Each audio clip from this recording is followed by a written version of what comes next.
for its pointed criticisms of Donald Trump, but there was something else he said that I found far more compelling. As soon as he finished his thankies and his little jokes, Mr. Bush dived immediately. Political and national security challenges proliferate, and they are made worse by the tendency to turn inward.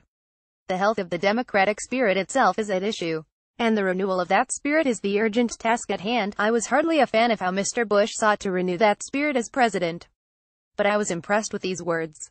They show an understanding of the grave stakes that challenge the United States and other Western democracies. The problem is not simply one of Mr. Trump's coarseness and divisiveness and extremism. The problem, from Brexit to Mr. Trump's election to the rise of the far-right Alternative for Germany party, is how the liberal order responds to a crisis that threatens its erasure in favor of a reactionary, authoritarian alternative. Those are pretty high stakes. I'm glad Mr. Bush understands them, but given that he's retired, not much hinges on whether he grasps them.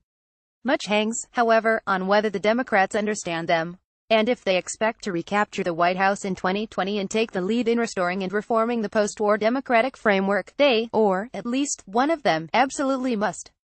I haven't seen much evidence that the party and its crop of potential presidential candidates are up for it.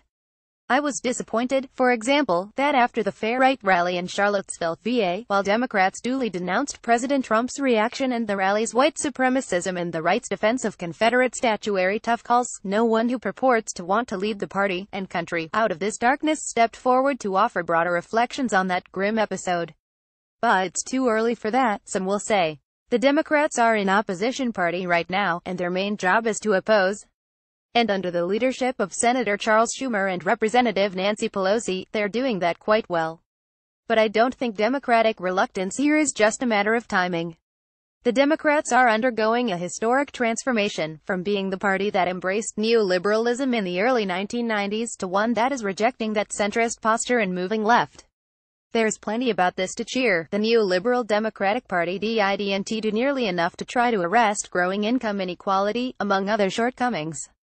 There will be necessary internecine fights, and they boil down to loyalty tests on particular positions demanded by the vanguard. Consider the debate within the party on Senator Bernie Sanders' Medicare for All bill, which most though not all 2020 contend. Forget about who's right and wrong in these debates. Time will sort that out. My point is that they tend to consume a party experiencing a shift. The Democratic Party, because it is an amalgam of interest groups in a way the Republican Party is not, has always had a tendency to elevate the candidate who can check the most boxes. The current internal dynamics exacerbate that. It's also worth remembering that no one besides party activists cares.